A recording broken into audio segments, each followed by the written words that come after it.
Hebrews chapter 2. How shall we escape, if we neglect so great a salvation? Hebrews chapter 2 continues the discourse that began in chapter 1, focusing on the superiority of Jesus Christ. The author starts by warning the believer about the danger of drifting away from the message of salvation. The chapter presents Jesus as a man, and highlights his coming in the flesh, suffering, death, and his glorification. Exegesis by sections and verses. Verses 1 to 4. Warning against neglecting salvation. This is a call to pay closer attention to the message that was declared by the Lord and attested to by those who heard him.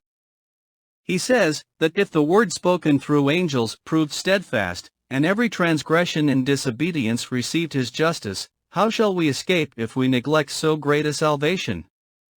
The author stresses the importance of the gospel message and God's validation of it through signs, wonders, and miracles. Verses 5 to 9. Jesus is the perfect man. In these verses, the author speaks about the world to come, and clarifies that it is subjected, not to angels, but to the Son of Man, which is a title for Jesus. The author quotes Psalm 8, explaining that while man was created a little lower than angels, they are destined to rule over the works of God's hands.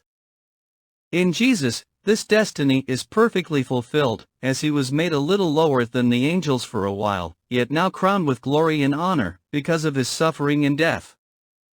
Verses 10 to 18. Jesus, the pioneer of salvation. These verses highlight Jesus as the author of our salvation, who was made perfect through suffering. The author explains that Jesus shared by putting on flesh, just like man, and this makes him a fitting and merciful high priest.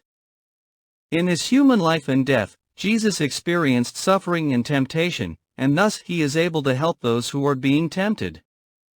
Overall summary. Hebrews chapter 2 underscores the importance of the gospel message of salvation in Jesus Christ, and warns against neglecting it. The chapter portrays Jesus as the perfect man who fulfills man's destiny to rule over God's creation. He says that Jesus was the pioneer of salvation, who through his suffering, death, and resurrection, opens the way for man's redemption. As such, Jesus is not only superior to angels, but also sympathetically connected to people. He is able to help those who are tempted because he himself has experienced suffering and temptation, yet he never sinned.